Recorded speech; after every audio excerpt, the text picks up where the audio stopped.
volonté de Dieu. Je suis heureux que vous ayez formé ce numéro. Vous serez sans aucun doute grandement encouragé par l'écoute du message d'aujourd'hui. Vous aimerez certainement prendre l'habitude d'appeler à ce numéro chaque jour pour entendre un message nouveau, chargé d'espoir et d'encouragement. Quand Christ se trouva devant l'épreuve la plus difficile de sa vie, il pria en disant « Mon Père, si cela est possible, éloigne de moi cette coupe. Cependant que ta volonté soit faite et non la mienne. » Matthieu 26, 39. Telle est la manière dont nous devrions présenter nos requêtes à Dieu. Alors, quoi qu'il arrive, nous avons la certitude que c'est conforme à la volonté de Dieu.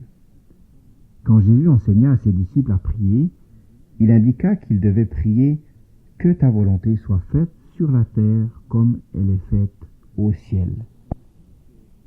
Cette prière signifie que vous demandez la force nécessaire pour chasser tout péché de votre cœur afin de pouvoir faire la volonté de Dieu.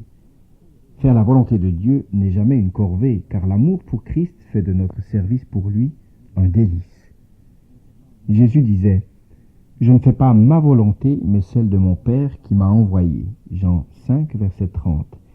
Il était tellement absorbé dans l'accomplissement de la volonté de son Père qu'il en oubliait parfois des besoins physiques comme la nourriture. Lors d'une de ces occasions, quand ses disciples lui rappelèrent son besoin de se nourrir, il répondit « Ma nourriture est de faire la volonté de celui qui m'a envoyé. » Jean 4, verset 34. Quelqu'un demanda à Sam Higginbotham des Indes « Est-il sécuritaire de travailler au milieu des lépreux ?» Sa réponse fut la suivante « Si c'est mon travail, il est plus sûr pour moi de travailler au milieu des lépreux que n'importe où ailleurs. La seule place sécuritaire pour les enfants de Dieu est au centre de la volonté de Dieu. » Le grand missionnaire David Livingstone disait « Je préfère être en Afrique avec la volonté de Dieu que de me trouver sur le trône de l'Angleterre sans la volonté de Dieu. »